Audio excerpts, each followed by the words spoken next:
Handa na ba ang inyong mga puso para sa isang kwentong susubok sa inyong pananaw tungkol sa pag-ibig at pagtitiis?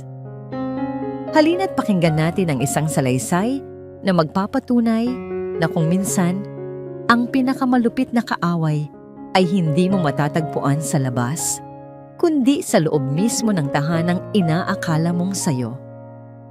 Sinasabi nila, may hangganan ang lahat ng pasensya, pero paano kung ang pagdating sa hangganang iyon ay hindi pala isang katapusan, kundi ang tunay na simula ng iyong kapangyarihan? Ang malutong na tunog ng mga kubyertos na tumatama sa mamahaling pinggan, ang tanging maririnig sa malawak na hapagkainan ng Villa Penumbra. Sa ilalim ng maningning na ilaw ng aranyang gawa sa kristal, nakaupo ang mga pinakamakakapangyarihang pangalan sa mundo ng negosyo. Bawat isa'y may ngiti sa labi, ngunit may kalkulasyon sa mga mata. Nakatayo sa isang sulok, malapit sa kusina, si Amara Valderrama del Tierra. Para siyang isang anino sa sarili niyang tahanan. Ang suot niyang simpleng bestida ay tila sumisigaw ng kaibahan sa mga kumikinang na alahas ng mga bisita. Kaninang umaga lang, ang mga kamay niya mismo ang nag-ayos ng mga bulaklak sa bawat mesa, ang pumili ng bawat sangkap para sa hapunan, at ang tumikim sa sabaw ng paulit-ulit para masigurong perpekto ang lahat. Umaasa siya, kahit sa isang saglit lang, na makarinig ng isang salitang papuri. Ngunit ang tanging natanggap niya ay ang matalim na tingin mula sa kanyang biyenan, si Doña Hespera del Tierra, ang matriarka ng pamilya.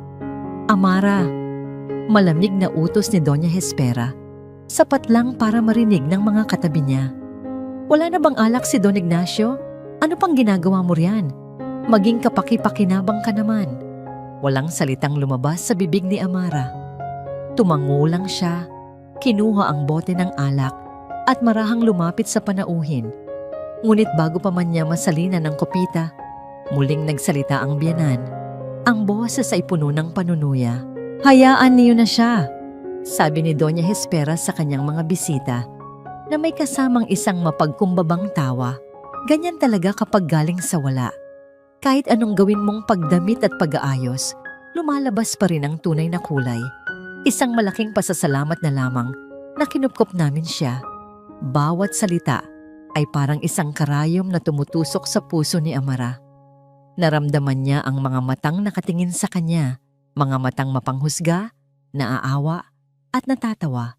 Hinanap ng kanyang mga mata ang kanyang asawa, si Kaylan.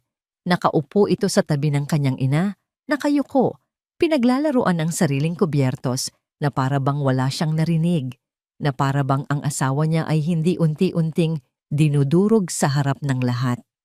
Sa pagmamadali niyang makalayo, bahagyang sumagi ang kanyang siko sa gilid ng platito ng isang bisita. Isang maliit, halos hindi kapansin-pansing pagkakamali. Pero para kay Doña Hespera, iyon ay isang kasalanang mortal. Walang ingat, sigaw ng matanda, kasabay ng mabilis nitong pagtayo. Sa isang iglap, kinuha niya ang mangkok ng mainit na sopas na nasa harap niya, ang mismong sopas na buong puso niyang niluto, at walang pag-aalinlangang ibinuhos ito sa ulo ni Amara. Ang init ng sabaw na dumadaloy sa kanyang buhok, sa kanyang mukha, at sa kanyang leeg ay hindi sikasing sakit ng kahihiyang gumuhit sa buong silid. Natahimik ang lahat. Ang tanging maririnig ay ang pagpatak ng sabaw mula sa kanyang buhok, pababa sa mamahaling alpombra. Hindi siya gumalaw, hindi siya umiyak. Sa halip, ipinikit niya ang kanyang mga mata. At sa dilim na yon, isang bagay sa loob niya ang tuluyang nabali. Ang mahabang pisis ng kanyang pasensya na iningatan niya sa loob ng maraming taon ay naputol. Ang utang na loob na palaging sinasabi sa kanya ay biglang naging isang mabigat na kadenang kailangan na niyang wasakin. Dahan-dahan niyang iminulat ang kanyang mga mata at itinuon ang mga ito, hindi sa kanyang biyenan, kundi sa kanyang asawa. Nakatingin din si Kaylan sa kanya. Ang mga mata ay puno ng pagkagulat at awa, pero walang ginawa. Nakaupo lang siya roon. Isang duwag. Isang malamig na ngiti ang sumilay sa labi ni Amara. Mahinahon niyang kinuha ang panyong nakasabit sa braso ng isang serbidora at dahan-dahang pinunasan ang kanyang mukha. Tumingin siya nang diretso kay Doña Hespera. Ang kanyang boses ay kalmado, ngunit may bigat na parang yelo. Tapos na po ang hapunan. Iyon lang. Tumalikod siya at nagsimulang maglakad palayo sa hapagkainan. Bawat hakbang ay may bigat at determinasyon. Hindi niya pinansin ang tawag ni Kaylan, ang mga bulungan ng mga bisita, o ang galit na sigaw ng kanyang biyenan. Sa paglabas niya sa malaking pinto ng Villa Penumbra at pagtapak sa malamig na hangin ng gabi, inilabas niya ang kanyang telepono. Isang numero lang ang kanyang pinindot. Habang nagriring ito, tiningnan niya ang mansyon sa huling pagkakataon. Ang mga ilaw nito ay mukhang mainit at masaya. Isang perpektong kasinungalingan. Sumagot ang nasa kabilang linya. Nagbago ang kanyang tindig. Nawala ang baluktot na postura ng isang alipin. Ang babaeng nakatayo ngayon, doon ay tuwid, matatag at mapanganib. Ang boses niya nang magsalita ay hindi na ang mahinhing Amara. Ito ay boses ng isang reyna na handa nang bumawi ng kanyang kaharian. "It's AV," sabi niya. Ang bawat salita ay matalas at walang emosyon. "Liquidate all holdings connected to Halcyon Estates. Now." Iniwan ng mga bisita ang Villa Penumbra na may dalang isang kwentong tiyak na pag-uusapan sa kanilang mga bilog sa loob ng maraming linggo. Ngunit para kay Kaylan Del Tierra, ang gabi ay hindi pa tapos. Ang katahimikan na naiwan sa mansyon ay mas nakakabingi pa kaysa sa mga bulungan kanina. Ang imahe ni Amara, nakatayo roon, basang-basa sa sabaw, na may mga matang walang emosyon, ay paulit-ulit na bumabalik sa kanyang isipan. Isang bahagi niya ang gustong sisihin si Amara sa pagpapahiya sa pamilya.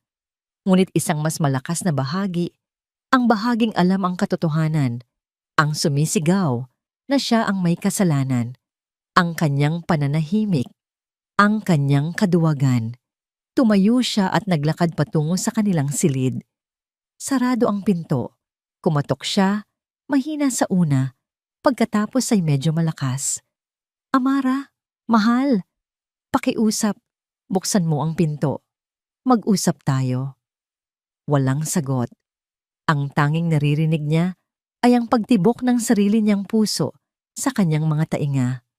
"Amara, patawarin mo ako." Bulong niya sa pinto. Ang mga salita ay puno ng pagsisising huli na niyang naramdaman. "Hindi ko sinasadya. Hindi ko alam ang gagawin ko. Pakiusap." Ang katahimikan sa kabilang panig ng pinto ay parang isang pader na yelo. Isinandal niya ang kanyang noo sa matigas na kahoy, napapikit at naramdaman ang bigat ng kanyang kahinaan. Ilang oras siyang nanatili roon bago tuluyang sumuko at bumalik sa isang guest room kung saan hinintay niya ang umaga na may pusong gulong-gulo. Hindi niya alam na ang umagang iyon ang magiging simula ng pagguho ng lahat ng kanilang itinayo. Nagising si Kaylan sa sunod-sunod at walang tigil na tunog ng telepono mula sa ibaba. Bumangon siya. Ang ulo ay masakit pa rin at bumaba. Ang eksenang bumungad sa kanya ay purong kaguluhan. Ang kanyang ama, ang dating matatag na si Don Ricardo, ay nakaupo sa isang silya. Maputla ang mukha at nakatingin sa kawalan. Ang kanyang ina, si Doña Hespera, ay naglalakad pabalik-balik, hawak ang telepono sa kanyang tainga. Ang boses ay nagagalit at nanginginig. "Ano ang ibig mong sabihin na bumagsak? Paanong nangyari yan? Gumawa ka ng paraan." Sigaw niya sa kausap sa kabilang linya bago ibagsak ang telepono. Ang telebisyon sa sala ay nakabukas sa isang business news channel. Sa ilalim ng screen, isang pulang ticker ang gumagalaw na parang dugo. "Halcyon Estates stocks plummet by 60% at opening bell. Largest investor pullout in recent history." "Anong nangyayari, ma?" tanong ni Kaylan. Kahit na nagsisimula na siyang matakot sa sagot, hinarap siya ni Doña Hespera, ang mga matay nanlilisik sa galit at pagkalito. May nag-utos ng malawakang pagbebenta ng ating mga shares. Lahat ng ating mga pangunahing mamumuhunan sabay-sabay na umaatras, sinasabotahe tayo. Ilang sandali pa, dumating ang kanilang abogado, si Attorney Sandoval. Ang mukha ay seryoso at gusot. Don Ricardo? Doña Hespera? Bati niya. Walang paligoy-ligoy. May masama akong balita. Ang nagpasimuno ng lahat ng ito ay ang Lumina Group. Lumina Group? Pag-uulit ni Don Ricardo, ang boses ay mahina. Pero sila ang pinakamalaki nating kasosyo. Bakit nila gagawin ito? Hindi ko alam, sagot ng abogado. Pero ang utos ay direktang nanggaling sa kanilang misteryosong presidente. Isang tao na kilala lamang sa pangalang AV. AV. Paulit-ulit na umikot ang mga letrang iyon sa isip ni Kaylan. Isang pangalang makapangyarihan at hindi kilala. Sino ang kaaway na ito na bigla na lang lumitaw mula sa kung saan? At sa gitna ng kanilang pagkalito at takot, isang tunog ang pumukaw sa kanilang lahat. Isang mahinang pag-click ng takong sa marmol na sahig sa itaas. Sabay-sabay silang napatingala sa engrandeng hagdanan. Doon, sa tuktok, nakatayo si Amara. Ngunit hindi ito ang Amara na kilala nila. Wala na ang simpleng bestida. Wala na ang nakayukong ulo. Sa halip, nakasuot siya ng isang itim na power suit na perpektong bumagay sa kanyang katawan. Ang kanyang buhok ay maayos na nakatali sa isang bun. Ang kanyang mukha ay may magaang kolorete. Sapat lang para bigyang diin ang talas ng kanyang mga mata at ang tigas ng kanyang panga. Sa kanyang tabi ay isang itim na maleta.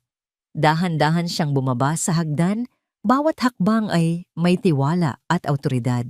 Bawat pag-click ng kanyang takong ay umalingaw-ngaw sa tahimik na silid. Parang isang martilyo ng hukom na nagpapahayag ng isang hatol. Dumaan siya sa kanilang harapan na parang hindi sila nakikita. Tila sila'y mga kasangkapan na lamang sa isang bahay na hindi na niya pag-aari. Si Doña Hespera ang unang nakabawi ng boses, puno ng galit at pagtataka. Saan ka pupunta, babae? Huminto si Amara sa tapat ng malaking pinto. Hindi siya lumingon. Ang kanyang likod ay nanatiling tuwid at matatag. Nang magsalita siya, ang kanyang boses ay malamig, walang emosyon, at ganap na estranghero sa pandinig ni Kaylan. Pupunta ako sa opisina ko. Nagkaroon ng isang nakabibinging katahimikan. Ako si AV. Ang headquarters ng Lumina Group ay ang kabaligtaran ng Villa Penumbra. Kung ang mansyon ay puno ng mga antigong kasangkapan at madilim na kahoy na sumisipsip sa lahat ng liwanag, ang opisina ni Amara ay gawa sa salamin, bakal at puting pader. Bukas, malawak at matalas. Katulad ng babaeng nakaupo ngayon sa gitna nito. Bilang si AV. Si Amara ay tila isang ganap na ibang tao. Ang bawat galaw niya ay may layunin. Ang bawat salita ay may bigat. Nakaupo siya sa dulo ng isang mahabang conference table, pinapalibutan ng kanyang pinakamagagaling na financial analysts at legal team. Ang mga numero at graph na ipinapakita sa malaking screen sa harap niya ay nagsasabi ng isang kwento ng pagkawasak, ang unti-unting pagbagsak ng Halcyon Estates. Status report. Utos ni Amara. Ang boses ay malamig at walang bakas ng pag-aalinlangan.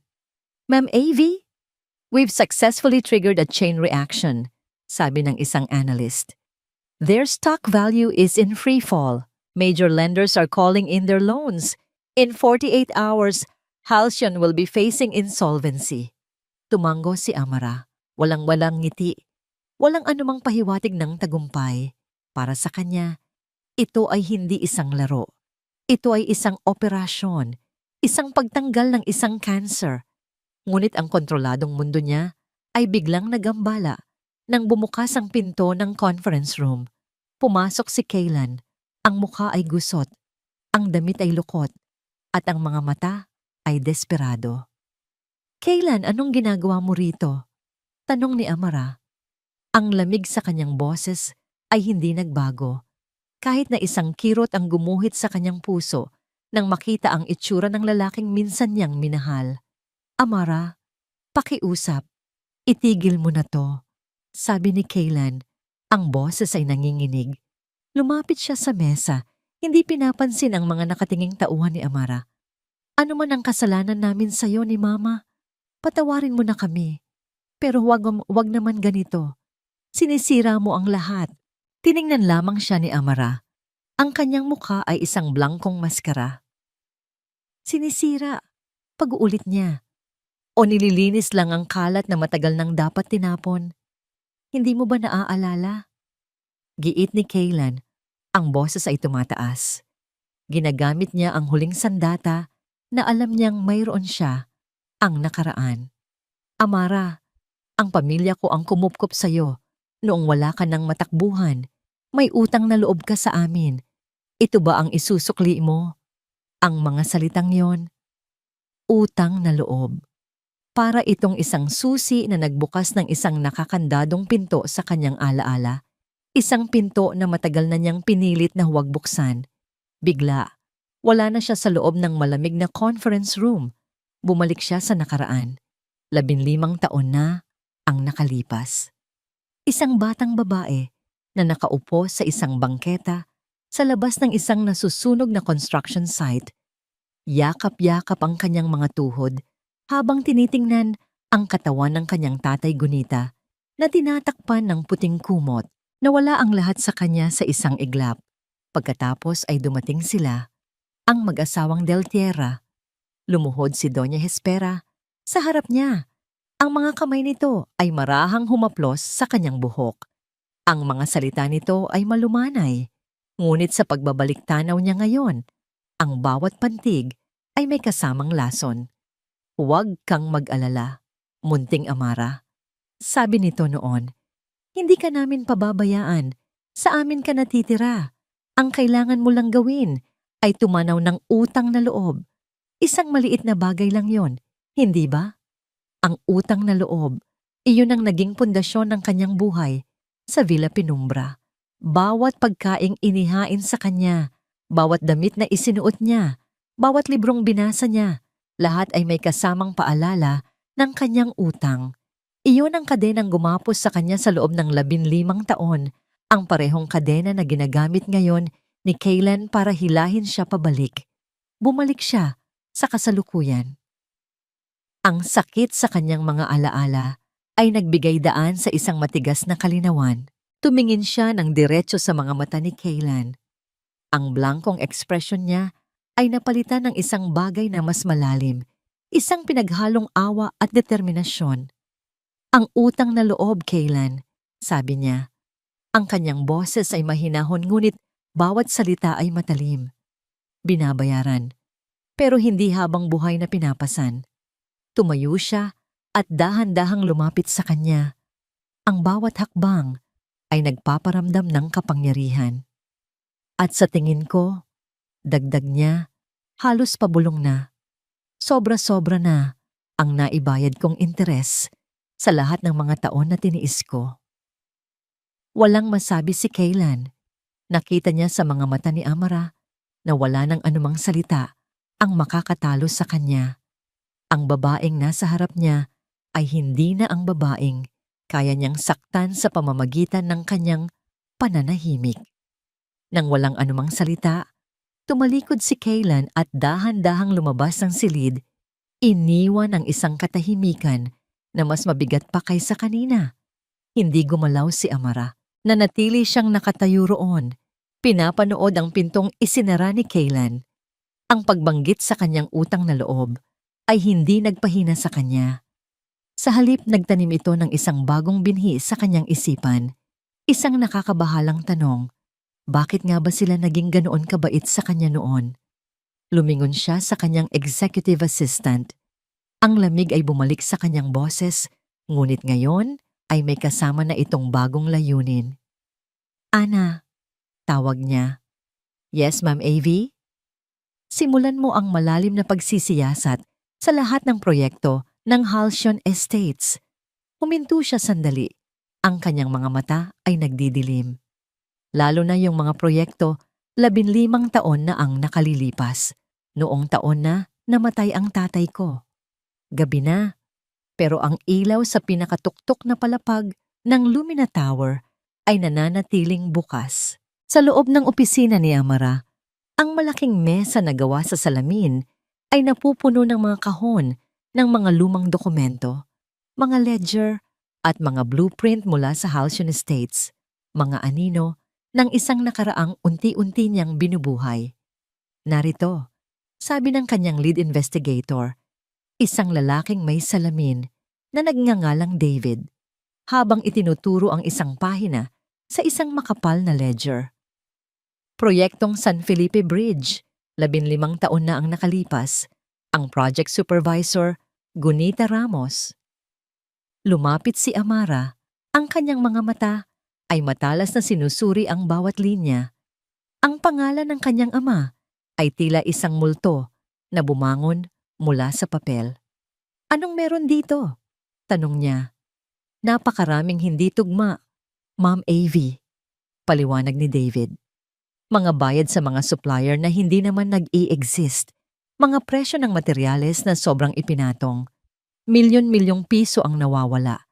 Na-trace namin sa isang shell company na isinara agad matapos makumpleto ang proyekto, kung anuman ang natuklasan ni Mr. Ramos noon. Ito ay malaki at marumi. Habang tinititigan ni Amara ang mga numero, isang pamilyar na kirot ang kanyang naramdaman. Hindi na ito tungkol sa paghihiganti para sa kanyang kahihiyan. Ito ay naging isang paghahanap ng hustisya para sa isang taong hindi na maipagtatanggol ang sarili. Ang kanyang tatay Gunita ay isang taong may prinsipyo. Isang taong hindi kailanman papayag sa ganitong uri ng katiwalian. At marahil, iyon ang naging dahilan ng kanyang aksidente. Ang kanyang pag-iisip ay pinutol ng pag-vibrate ng telepono ng kanyang assistant.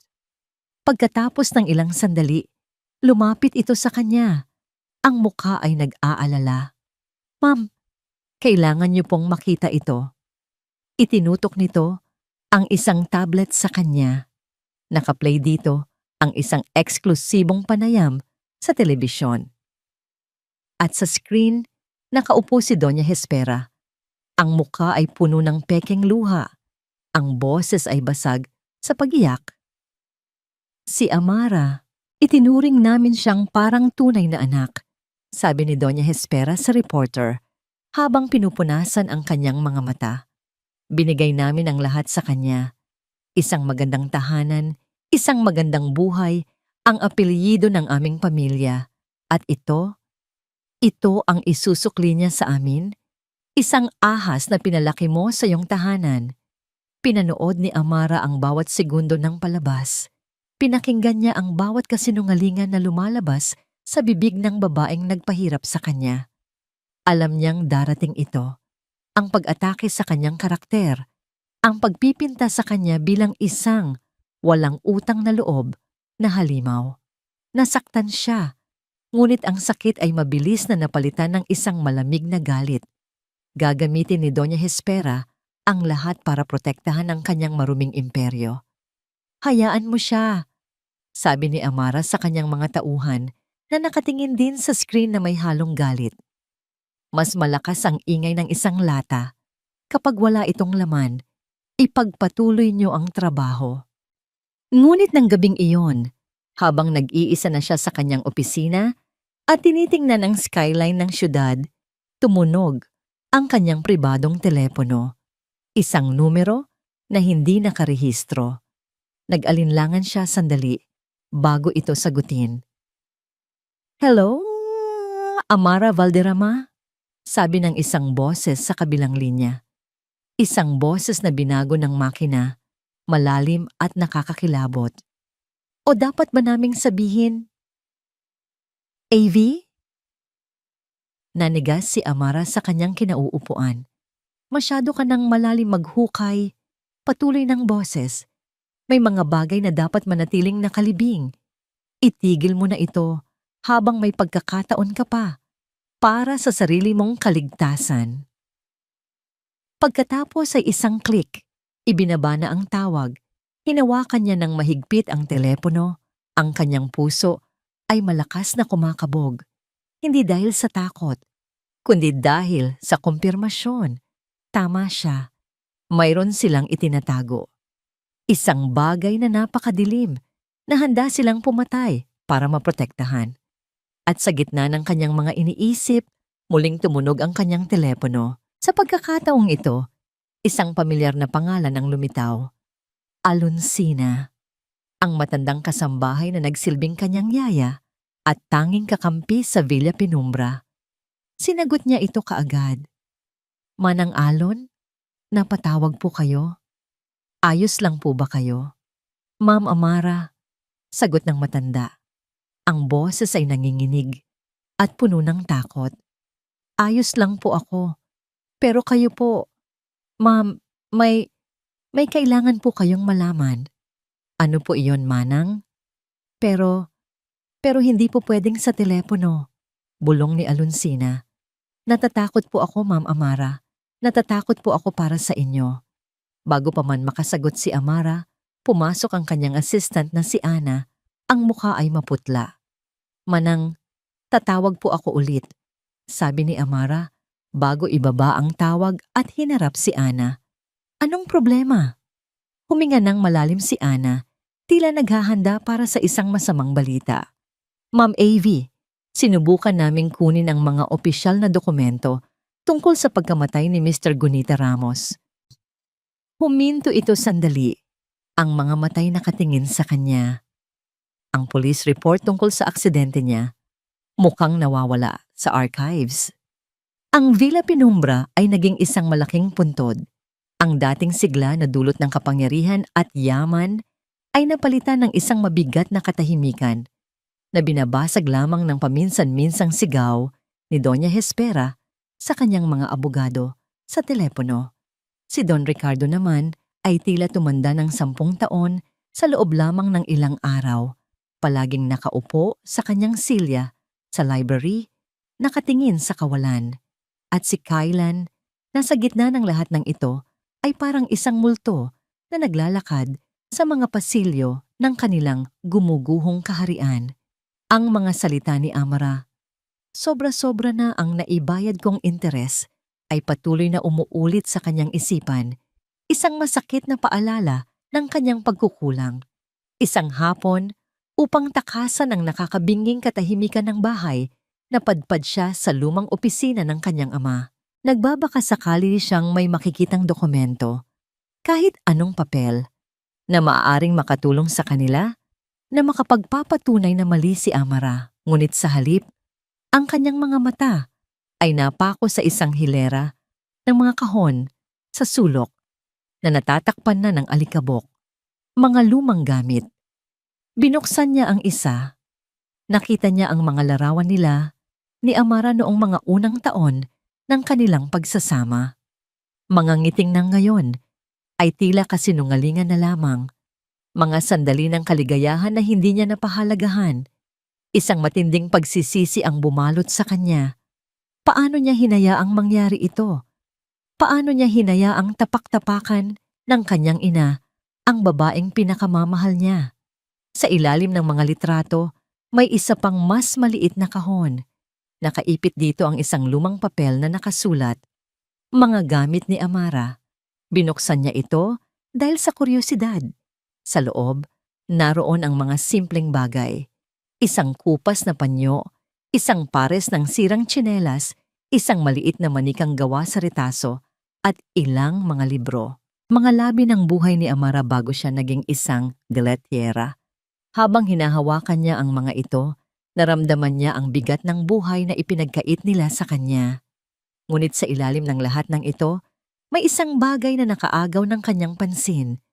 Isang nakatuping sobre, medyo naninilaw na. Hindi ito selyado. Maingat niya itong kinuha at binuksan. Ito ay isang sulat kamay. Pamilyar sa kanya ang sulat. Ito ang sulat ni Gunita Ramos. Nagsimula siyang magbasa.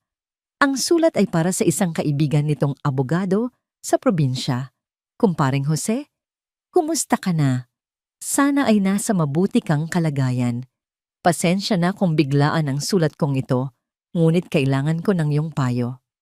Mayroon akong natuklasan dito sa proyektong hinahawakan ko sa Halcyon Estates. Isang bagay na hindi ko kayang sikmurain. Ang mga materyales na ginagamit nila, kumpare, ay hindi umaabot sa pamantayan. Pinapalitan nila ang mga dekalidad na semento at bakal ng mga mas mababang uri para makatipid. Mapanganib ito. Ang tulay na itinatayo namin ay maaaring maging isang bitag sa kamatayan para sa daan-daang tao. Sinubukan kong kausapin si Don Ricardo pero tila wala siyang pakialam. Mas mahalaga sa kanya ang tubo. Nag-ipon ako ng mga ebidensya, mga resibo, mga delivery slip, plano kong isapubliko ang lahat ng ito kung hindi sila makikinig. Ngunit natatakot ako, kumpare. May kakaibang tingin sa akin ang mga tao ni Don Ricardo nitong mga nakaraang araw. Pakiramdam ko ay may masamang mangyayari sa akin.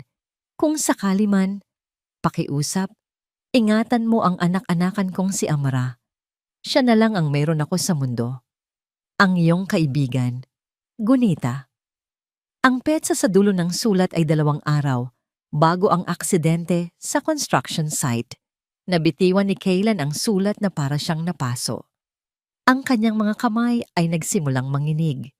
Ang hangin sa kanyang baga ay tila naubos, isang aksidente. Iyon ang palaging sinasabi sa kanya. Iyon ang palaging sinasabi sa lahat. Ngunit ang sulat na ito ay nagsasabi ng ibang kwento. Isang kwento ng kasakiman, korupsyon, at posibleng pagpatay. Ang utang na loob na ipinapamukha nila kay Amara. Ang pag-aaruga, ang pag-ampon, lahat ba yon ay isang malaking palabas? Isang paraan para patahimikin ang nag-iisang saksi sa kanilang krimen, ang anak ng taong kanilang pinatahimik? Napasandal siya sa pader. Ang kanyang mga tuhod ay nanghihina. Tiningnan niya ang sulat na nasa sahig. Ang piraso ng papel na yon ay maaaring maging kaligtasan ng kanyang pamilya kung susunugin niya ito. O maaari itong maging ang tanging paraan para malaman ang katotohanan. Hawak niya sa kanyang mga kamay ang isang lihim na mas madilim pa kaysa sa inaakala niya. At ngayon, kailangan niyang mamili. Itatago ba niya ito para protektahan ang pangalan ng mga Del Tierra, ang pangalan na minana niya? O ibibigay niya ito kay Amara, ang babaeng sinaktan niya, at haharapin ang katotohanang ang buong buhay niya ay itinayo sa pundasyon ng isang karumal-dumal na kasinungalingan? Pumayag si Amara na makipagkita kay Kaylan, ngunit hindi sa kanyang opisina kung saan siya si AV. Hindi rin sa isang pampublikong lugar kung saan maaari silang pag-usapan. Nagkita sila sa isang maliit at walang lamang meeting room sa ground floor ng Lumina Tower, isang lugar na neutral, malamig, at walang anumang alaala. Pagdating ni Kaylan, kitang-kita sa kanyang itsura ang bigat ng mga gabing hindi siya nakatulog. Ang kanyang mga mata ay namumugto at ang kanyang mga kamay na may hawak na isang naninilaw na sobre ay bahagyang nanginginig. Walang palitan ng anumang bati. Tiningnan lang siya ni Amara.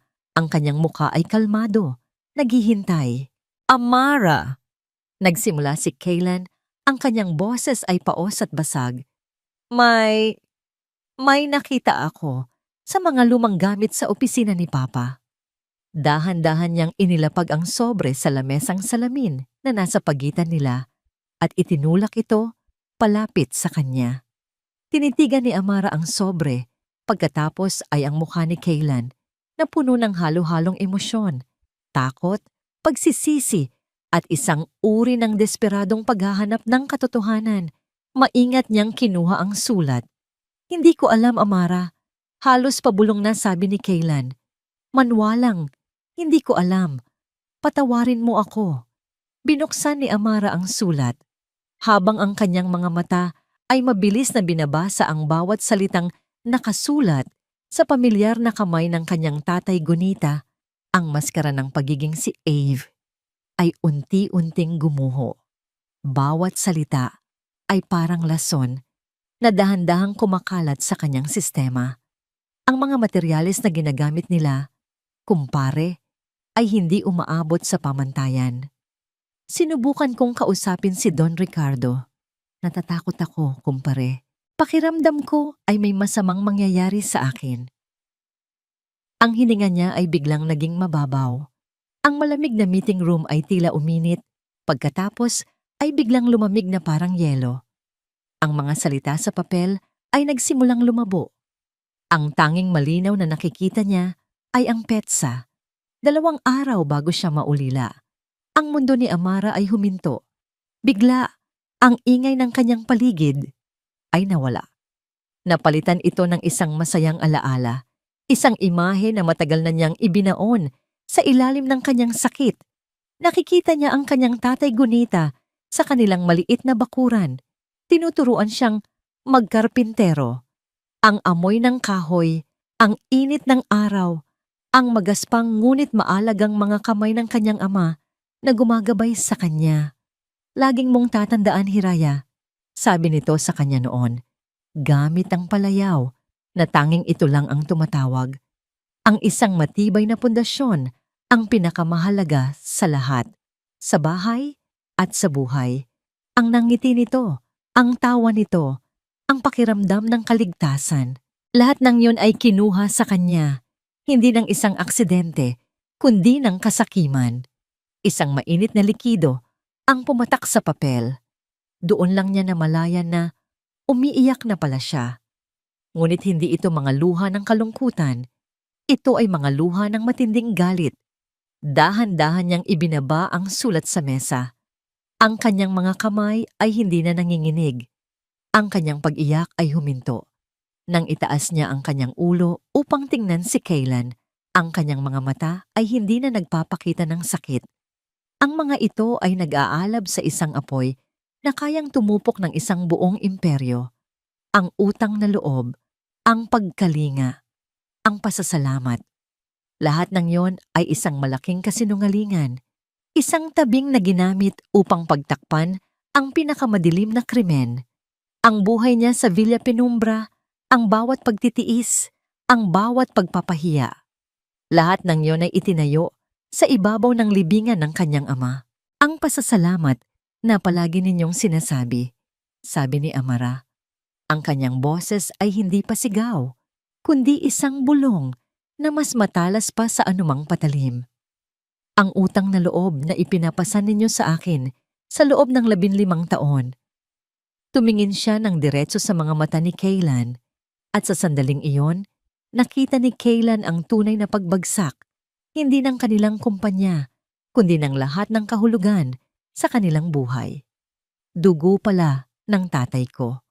Gumuho ang mundo ni Kaylan. Ang katotohanan yon ay mas masakit pa sa anumang pagkalugi sa negosyo. Siya ay anak ng isang mamamatay tao. Ang yaman na kanyang tinatamasa ay nabahira ng dugo at ang babaeng mahal niya ay ang biktima ng lahat ng ito. Hindi na hinintay ni Amara ang kanyang sagot. Tumayo siya, kinuha ang sulat at tumalikod. Ang kanyang paghihiganti ay hindi na tungkol sa pera o kapangyarihan. Ito ay naging banal. Habang naglalakad siya palayo, kinuha niya ang kanyang telepono at tinawagan ang pinuno ng kanyang legal team. Ang boses niya ay walang bahid ng pag-iyak, tanging purong determinasyon na gawa sa bakal. Miguel, sabi niya, change of plans. Forget the financial takeover. We're building a criminal case. Ang pagkatukla sa sulat ni Gunita Ramos ay nagbago sa lahat. Hindi na ito isang simpleng corporate war. Ito na ay isang laro ng mga demonyo at si Amara ay determinado na siya ang mananalo. Sa tulong ng kanyang legal team, sinimulan niyang gamitin ang impormasyon sa sulat bilang isang pang-ipit. Isa-isa nilang tinunton ang mga dating miyembro ng board ng Halcyon Estates noong panahong iyon.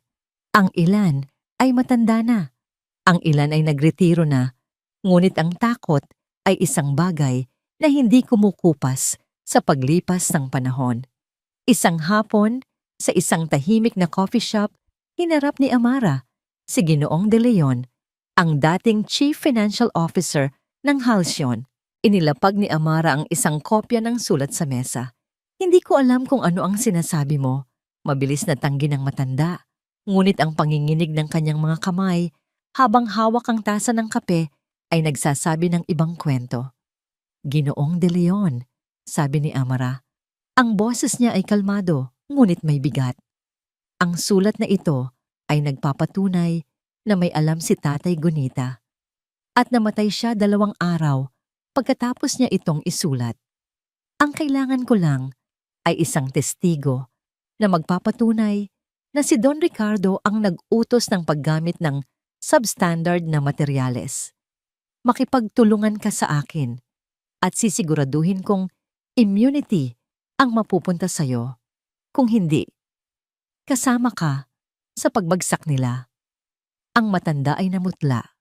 Ang takot sa kanyang mga mata ay sapat ng sagot para kay Amara. Alam niyang malapit na siyang makakuha ng isang basag sa pader ng kasinungalingan na itinayo ng mga Del Tierra. Ngunit habang si Amara ay kumikilos sa dilim, si Doña Hespera naman ay kumikilos sa liwanag, gamit ang pinakamakapangyarihang sandata nito, ang opinyon ng publiko. Sa Villa Penumbra, naramdaman ni Doña Hespera na ang pader ay papalapit sa kanila. Ang pagiging desperado ay nagbigay sa kanya ng isang uri ng kalupitan na hindi pa nakikita ni Kaylan. Nakita niya ang kanyang ina, nakausap ang isang pribadong investigador.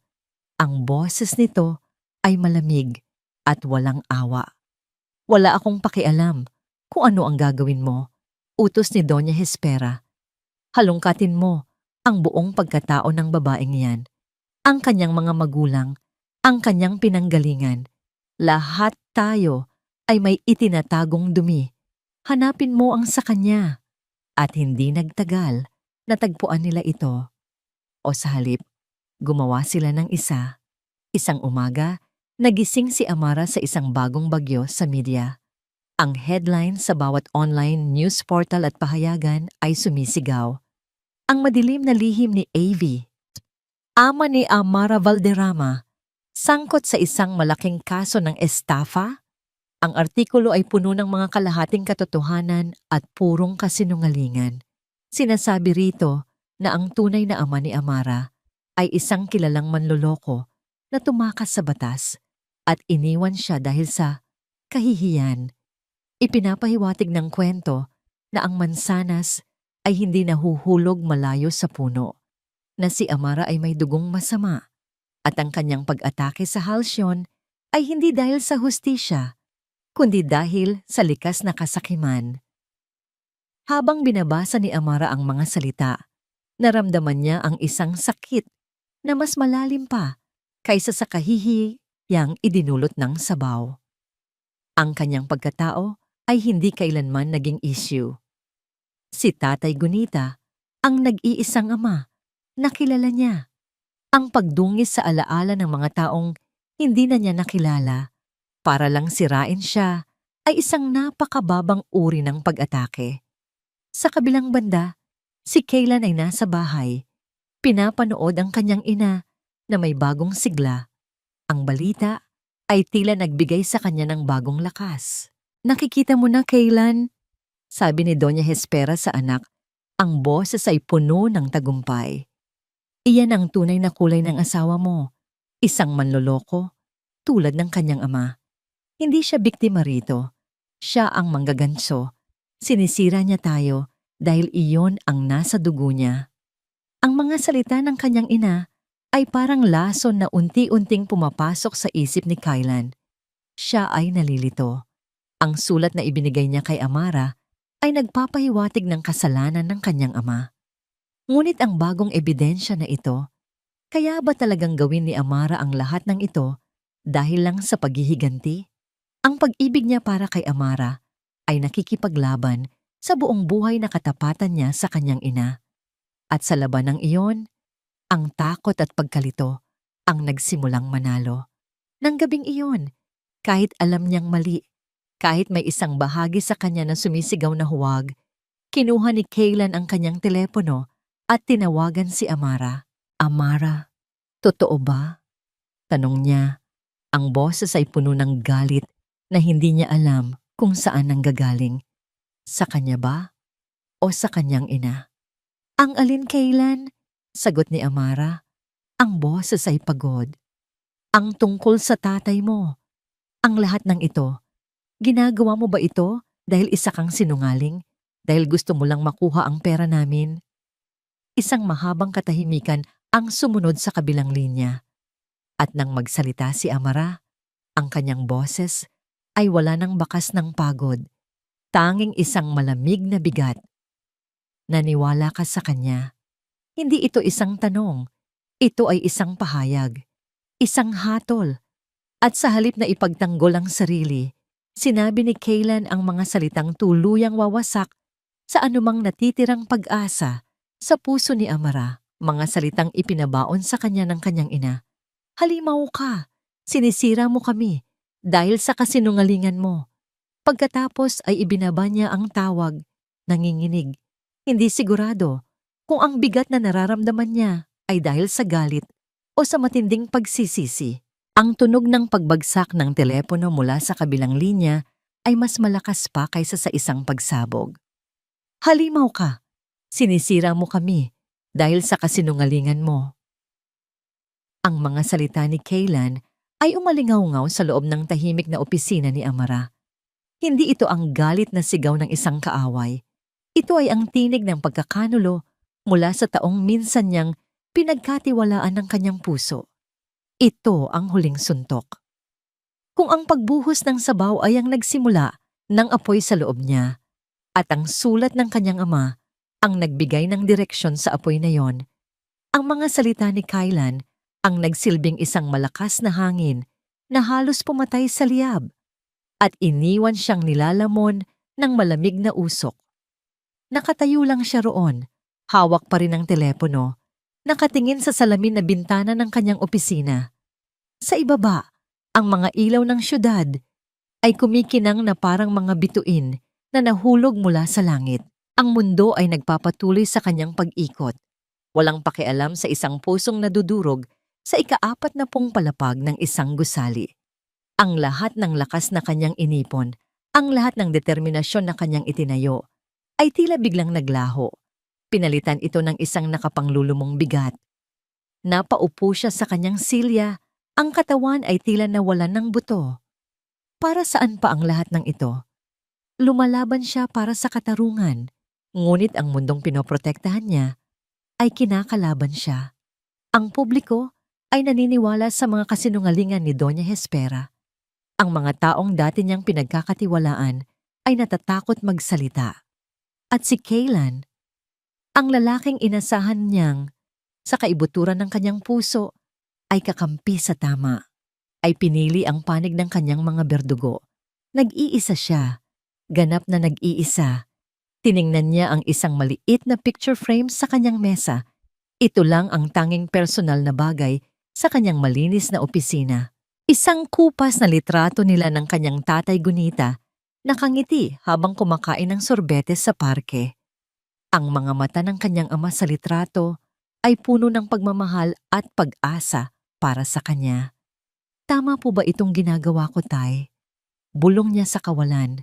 Ang kanyang boses ay basag at puno ng pagdududa sa unang pagkakataon. Pagod na po ako. Isinubsob niya ang kanyang mukha sa kanyang mga palad. Walang luhang lumabas. Tila pati ang kanyang mga luha ay napagod na rin.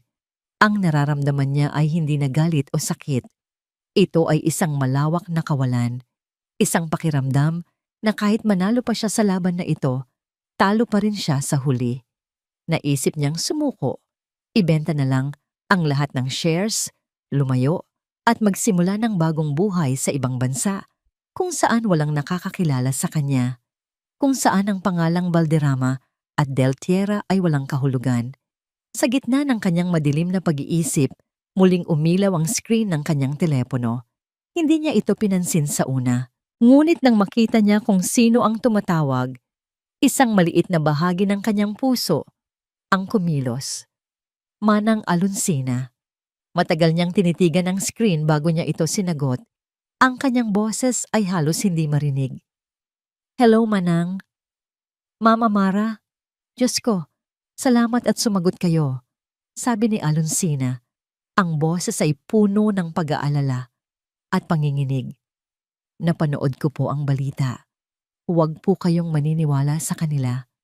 Alam ko po kung sino kayo. Alam ko po ang kabutihan ng puso nyo. Ang simpleng mga salitang yon na puno ng katapatan ay tila isang patak ng tubig sa isang tigang na lupa. Salamat po, Manang, sagot ni Amara. Ngunit ang bigat sa kanyang puso ay naroon pa rin.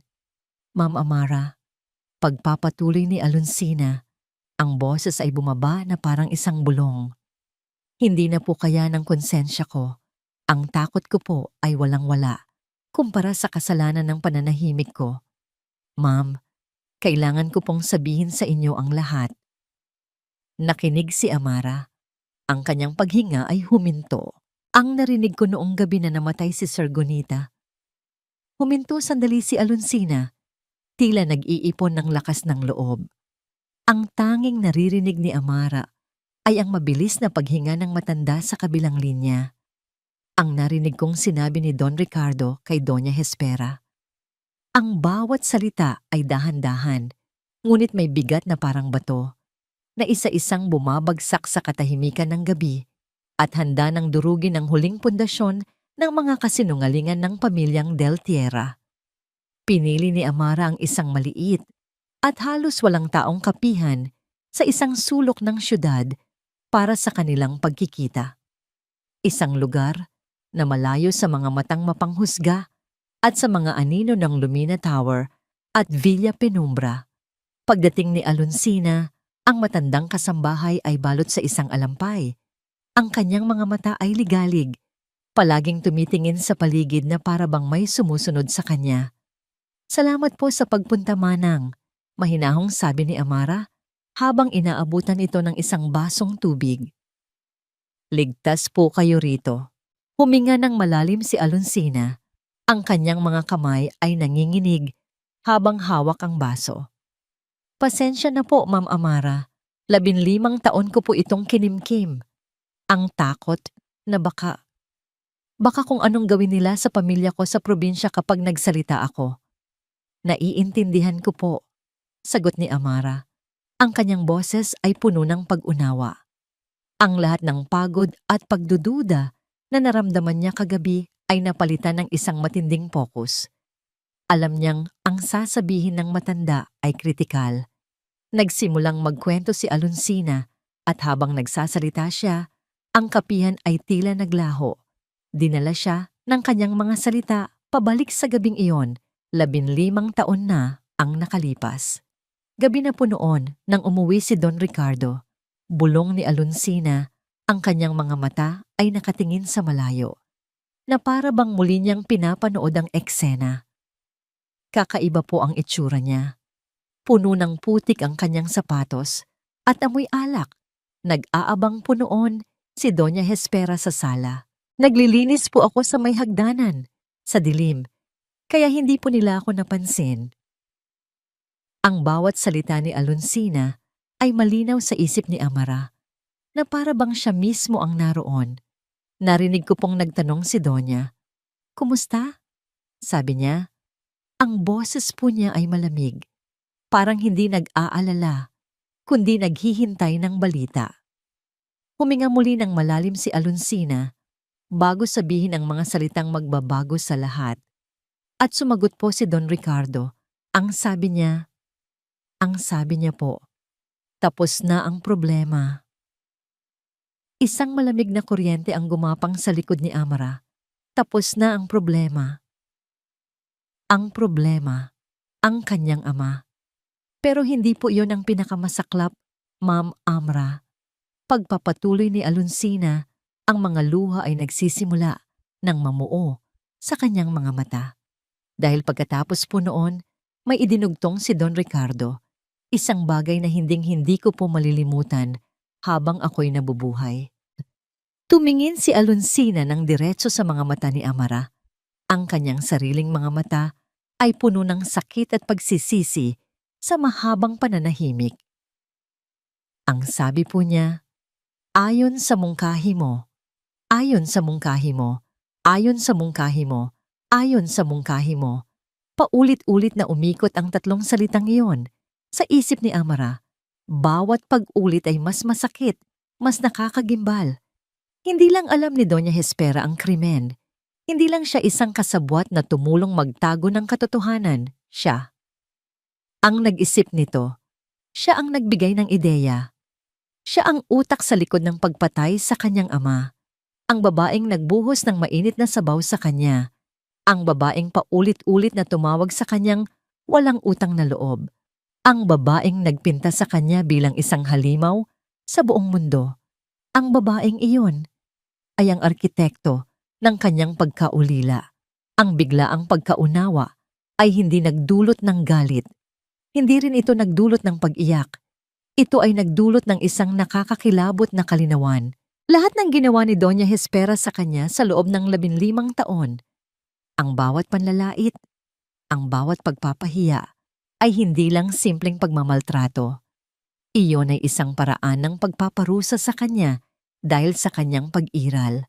Dahil sa bawat pagtingin sa kanya ni Doña Hespera, naaalala nito ang kanyang kasalanan. Ang pagpapahirap kay Amara ay ang paraan ni Doña Hespera para kumbinsihin ang sarili na siya ang may kontrol, na siya ang biktima at hindi ang salarin. Ang lahat ng pagdududa ni Amara ay naglaho. Ang lahat ng kanyang pagod ay napawi. Ang natira ay isang lakas na hindi niya kailanman naramdaman. Isang lakas na hindi na nagmumula sa paghihiganti kundi sa isang obligasyon. Isang obligasyon na bigyan ng hustisya ang kanyang ama at tapusin ang lahat ng kasinungalingan. Tumayo si Amara. Ang babaeng halos sumuko na kagabi ay ganap nang nawala. Ang bumalik ay si Avie, ngunit mas matatag, mas matalas, at mas mapanganib. Manangalon, sabi niya. Ang kanyang boses ay kalmado ngunit may bigat ng bakal. Salamat po. Salamat po sa inyong tapang. Kinuha niya ang kanyang telepono at tinawagan ang kanyang abogado. Miguel, sabi niya, ang bawat salita ay may diin. I-set up mo ang isang emergency board meeting sa Halcyon Estates, pero hindi sa opisina nila. Gawin mo sa Villa Penumbra. Bakit po doon, ma'am? Tanong ng abogado. Isang malamig na ngiti ang sumilay sa labi ni Amara. Isama mo ang buong pamilyang Del Tierra at ihanda mo ang security. Magkakaroon tayo ng mga bisita mamaya. Tumingin siya sa labas ng bintana ng kapihan. Ang ulan ay nagsisimulang pumatak. Isang hudyat. Oras na para sa huling pagtatanghal.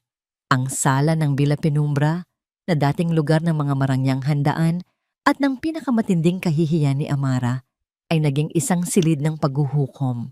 Ang malaking bintana ay nagpapakita ng madilim na kalangitan at ng walang tigil na pagbuhos ng ulan na tila nakikidalamhati sa mga pangyayari. Sa isang dulo ng mahabang mesa, nakaupo ang pamilyang Del Tierra. Si Don Ricardo ay nakayuko, isang anino na lamang ng dating makapangyarihang patriarch. Si Kaylan ay nakatayo sa likod niya. Ang muka ay isang maskara ng pagkalito at paparating na takot. At si Doña Hespera, nasa gitna ng lahat, ay nagpapakita pa rin ng isang matigas at mapagmataas na anyo. Ngunit ang panginginig ng kanyang mga kamay, habang hawak ang isang kopita ng tubig, ay hindi maitatago. Sa kabilang dulo, nakaupo si Amara. Kalmado, tahimik. Ang kanyang presensya ay mas malakas pa kaysa sa lahat ng pinagsama-samang kapangyarihan ng mga Del Tierra. Salamat sa pagdalo, nagsimula si Amara. Ang kanyang boses ay malinaw at umalingaw-ngaw sa tahimik na silid. Tinawag ko ang pagpupulong na ito bilang major shareholder ng Halcyon Estates, ngunit hindi natin pag-uusapan ang tungkol sa pera ngayon. Pag-uusapan natin ang tungkol sa mga pundasyon. Itinuro niya ang isang malaking screen na inilagay sa isang tabi. Ang unang lumitaw ay mga dokumento, mga pekeng resibo, mga overpriced na materyales, ang pangalan ng shell company na ginamit para magnakaw ng milyon-milyon mula sa proyektong San Felipe Bridge. Ang Halcyon Estates ay itinayo sa isang pundasyon ng kasinungalingan at pagnanakaw, sabi ni Amara, habang isa-isang ipinapakita ang mga ebidensya. Mga gawa-gawang paratang, sigaw ni Doña Hespera. Wala kang patunay. Hindi pinansin ni Amara ang kanyang pagsigaw. Nagpatuloy siya sa susunod na slide. Sa screen, lumitaw ang sulat kamay ni Gunita Ramos. Ang pundasyong yan ay diniligan ng dugo. Pagpapatuloy ni Amara, ang kanyang boses ay nagsimulang magkaroon ng bigat ng personal na sakit.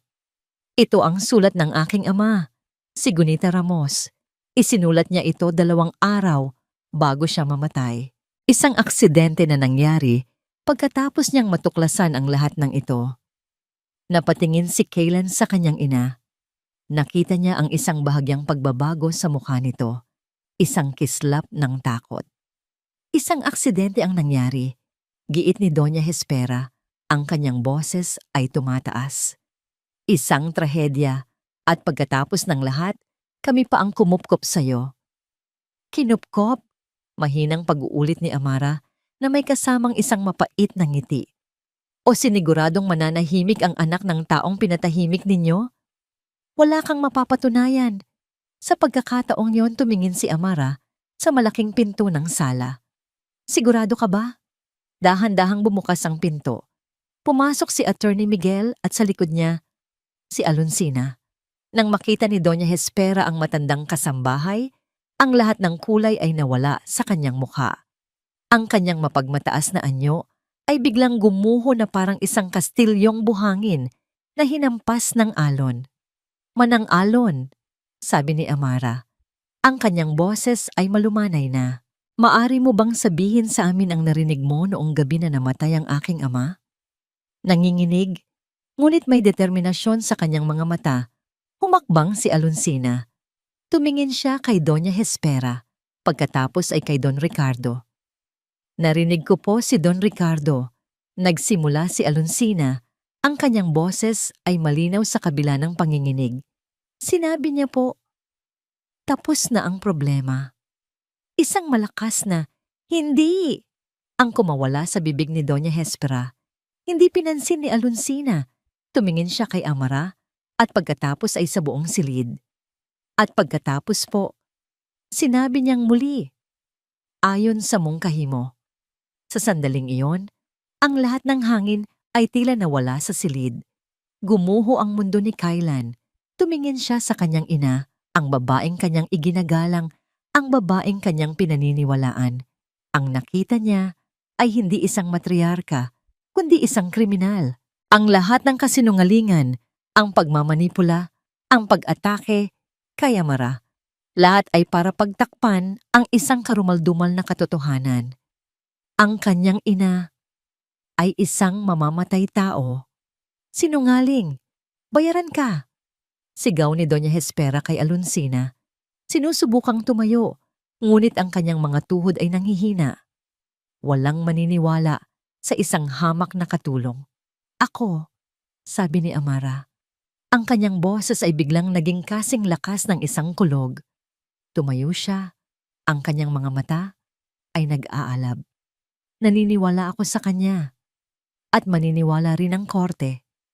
Sa labas, isang tunog ang unti-unting lumalakas, pumapasok sa loob ng mansyon at sinasapawan ng tunog ng ulan. Isang tunog na pamilyar at nakakakilabot para sa mga may kasalanan.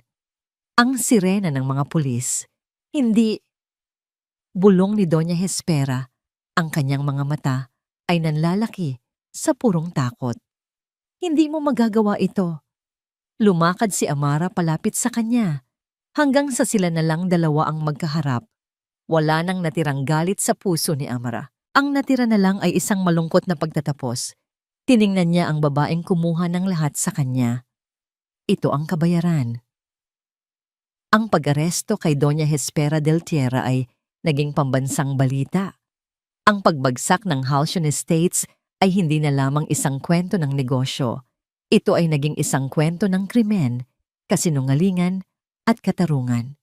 Sa harap ng testimonya ni Aluncina at ng iba pang ebidensya, si Don Ricardo ay umamin din sa kanyang mga kasalanan kapalit ng mas magaan na sentensya. Ang imperyong itinayo sa dugo at panlilinlang ay tuluyan ng gumuho. Makalipas ang ilang linggo, sa isang tahimik na sementeryo sa labas ng lungsod, nakatayo si Amara sa harap ng isang simpleng puntod. Nakaukit dito ang pangalan, Gunito Ramos. Isang ama, isang matapat na manggagawa. Inilapag niya ang isang pumpon ng puting bulaklak sa damuhan. Ang hangin ay mahinahon at ang sikat ng araw ay mainit sa kanyang balat. Wala nang bigat sa kanyang dibdib, wala nang galit.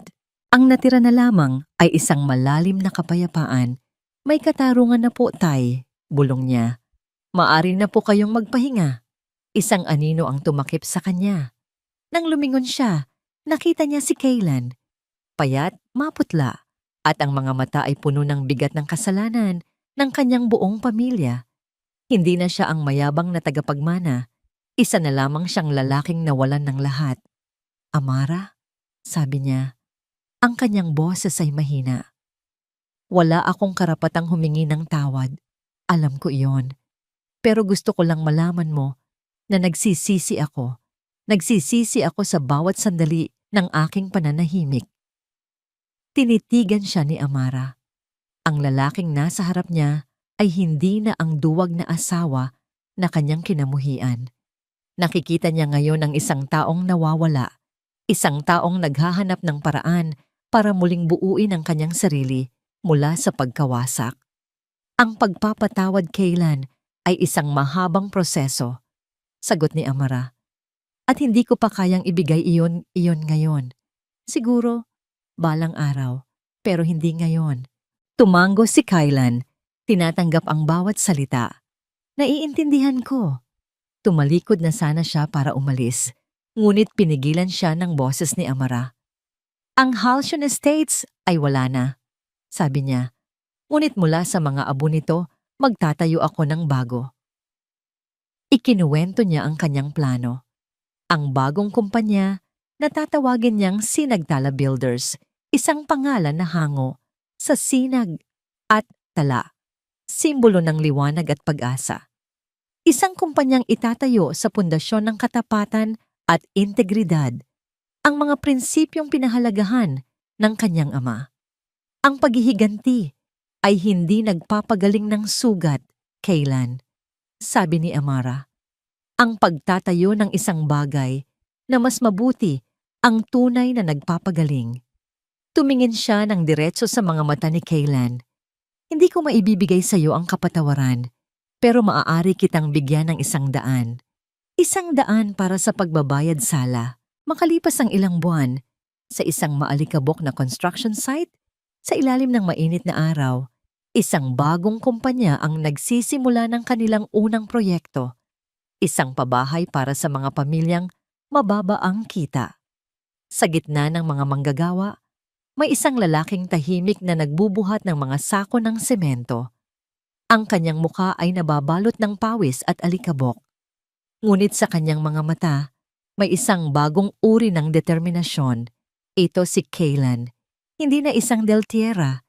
Isa na lamang siyang simpleng manggagawa na araw-araw ay sinusubukang pagbayaran ang kanyang mga kasalanan sa pamamagitan ng tapat na paggawa. Mula sa di kalayuan, sa loob ng isang site office, pinapanood siya ni Amara Valderrama, ang CEO ng Sinagtala Builders. Hindi niya alam kung ano ang kahihinatnan ng hinaharap para sa kanila. Ang alam niya lang, ang hustisya ay naibigay na. Ang kanyang paghihiganti ay tapos na. Ngunit ang kanyang pagtatayo ay nagsisimula pa lamang. Tumingin siya sa pagsikat ng araw sa abot-tanaw, isang bagong simula para sa kanya, para sa kumpanya niya, at marahil para sa lahat. At dito nagtatapos ang kwento ni Amara at Kaylan, isang kwento na nagpapaalala sa atin na ang tunay na lakas ay hindi nasusukat sa kakayahang maghiganti, kundi sa kakayahang bumangon mula sa pagkawasak at magtayo ng isang kinabukasang mas matatag, mas tapat, at puno ng pag-asa.